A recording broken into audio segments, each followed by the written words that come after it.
इससे पहले कि हम सिकंदर द्वारा लड़ी जाने वाली बैटल ऑफ ग्रैनिकस को विस्तार से जाने, आइए एक नजर डालते हैं सिकंदर की सेना पर। दोस्तों, सिकंदर की सेना में पूरे ग्रीस से लगभग 40,000 सैनिकों को शामिल किया गया था। पैदल सेना की कमान अनुभवी मैसेडोनियन जनरल परमेनियन को सौंपी गई थी। इनमें 9,000 फैलेंगाइट्स, जिनके पास 18 फुट के सरीसा होते थे, शामिल थे। इसके साथ साथ इस सेना में 1800 घुड़सवार सैनिक और 3000 छोटे हथियारों से लड़ने वाले सैनिक भी शामिल थे। इसके साथ साथ सिकंदर की सेना में एग्रियंस, जो कि एक्सपर्ट जेवलिन थ्रोवर्स होते थे, को भी रखा गया था। कुछ तादाद में हाथी पर सवार सैनिक भी होते थे। मिला जुला कर देखी जाए तो सिकंदर की सेना उस समय काफी ज्यादा ट्रेन और बहुत ही सुसज्जित तरीके से लड़ने वाली सेना थी। पार्सियन साम्राज्य कई छोटे छोटे प्रांतों में बटा होता था, जिन्हें उस समय सैट्रेपाइस के नाम से जाना जाता था। हर एक प्रांत का एक शासक होता था, जिन्हें सैट्रैप्स कहा जाता था। अलेक्जेंडर के अभियानों से एशिया माइनर के सारे सैट्रैप्स डरे हुए थे। वे सभी आपस में युद्ध की स्ट्रेटजी को डिस्कस करने के लिए एक मीटिंग करते हैं।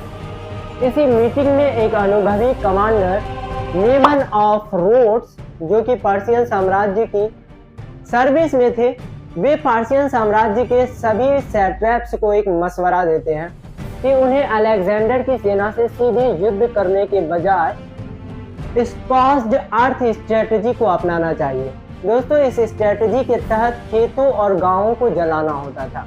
तो उन्होंने कहा कि उन्हें स्कॉस्ड अर्थ स्ट्रेटजी को अपनाते हुए खुद अंदर की ओर भाग जाना चाहिए। इससे अलेक्जेंडर की सेना कुछ ही दिनों में खुद ब खुद भूख से मर जाएगी। रोड्स ऑफ मेमन की ये सलाह सिचुएशन के अकॉर्डिंग काफी अच्छी थी, जिसे कई पर्शियन सैट्रैप्स ने अपना लिया और इस स्ट्रेटजी को अपनाते हुए उन्होंने अपने ही प्रांतों को जला डाला तथा पीछे की ओर हटते हुए ग्रैनिकस नदी के पास पहुंचे और उन सारे सैट्रैप्स ने ग्रैनिकस नदी के पास अलेक्जेंडर की सेना से युद्ध करने का निर्णय लिया। पर्शियन सेना नदी के पीछे खड़ी हो गई।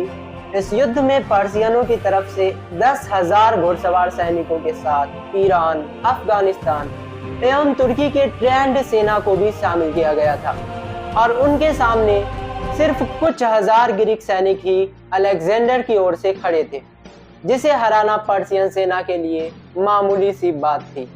क्योंकि अलेक्जेंडर युद्ध का पक्का इरादा कर चुका था, तो उसने पीछे हटने के बजाय अपनी इसी छोटी सी सेना के साथ ग्रैनिकस की ओर बढ़ना पसंद किया और इन सब के दौरान अपने युद्ध स्ट्रेटजी का शानदार प्रदर्शन किया और काफी बेहतरीन तरीके से अपने सेना का निर्माण किया। इस युद्ध के शुरू में ऐसा लगा मानो अलेक्जेंडर की सेना हार रही है, लेकिन यह अलेक्जेंडर का एक स्ट्रेटजी था जिसके तहत वो पार्शियन सेना को युद्ध में उलझाए रखते हुए अपने लिए कुछ समय निकालना चाहते हैं। हालांकि इन सब के दौरान अलेक्जेंडर को काफी ज्यादा नुकसान का सामना करना पड़ता है और खुद अलेक्जेंडर भी इस लड़ाई में गंभीर रूप से घायल होते हैं, लेकिन खास तौर पर अपने फैलेंस और फैलेंजाइट्स के शानदार युद्ध के तरीकों और अलेक्जेंडर के शानदार युद्ध स्ट्रेटजीज की वजह से अलेक्जेंडर किसी तरह से इस युद्ध को जीत पाते हैं।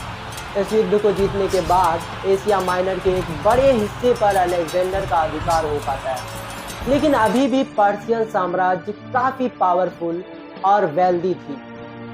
इस बार पर्शियन आर्मी अलेक्जेंडर की सेना से सामना करने के लिए पूरी तरह से तैयार था। ऐसे में अगर अलेक्जेंडर को पर्शियन साम्राज्य पूरी तरह से जीतना था, तो उसका सामना किंग ऑफ किंग डेरियस से होना तय था।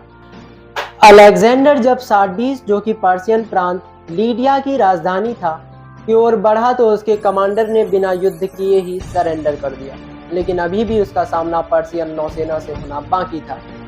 पर्शिया की नौसेना उस समय दुनिया की सबसे ताकतवर नौसेना मानी जाती थी। इन पर हमला करने से पहले अलेक्जेंडर ने उनके बेसिस पर हमला करने का फैसला किया और इस हमले से भी अलेक्जेंडर को कामयाबी मिली और इसके बाद लाइसिया और फ्रेजिया पर भी अलेक्जेंडर ने अधिकार कर लिया। आगे चलकर एक पर्शियन प्रांत गॉडियम में अलेक्जेंडर को काफी कठिनाइयों का सामना करना पड़ा, जिसके तहत गॉडियन नॉट, जिसके बारे में ऐसी भविष्यवाणी की गई थी कि जो भी इसे खोलेगा वह पूरी एशिया पर शासन करेगा। अलेक्जेंडर अपने तलवार के एक ही वार में इस गॉर्डियन नॉट के 2 टुकड़े कर देता है। इसी समय के दौरान मेमन ऑफ रोड्स ने भी चाओस और लेस्बास आइलैंड्स पर कब्जा कर लिया, लेकिन इसके बाद मेमन ऑफ रोड्स की अचानक मृत्यु हो जाती है, जिसके बाद पर्शियन सेना हमलों को रोक देते हैं। करीब 18 महीने और कई युद्धों के बाद अलेक्जेंडर अपनी सेना के साथ हेलेस्पोंट को पार कर सीरिया पहुंचने ही वाला होता है। वह नूर पर्वतों को पार कर रहा होता है, तभी डेरायस अपनी सेना के साथ अलेक्जेंडर का पीछा करते हुए वहां आ पहुंचता है और अलेक्जेंडर की सेना और किंग ऑफ किंग डेरायस की सेना के बीच एक घमासान लड़ाई होती है, जिसे इतिहास में आज भी बैटल ऑफ इसूस के नाम से जाना जाता है।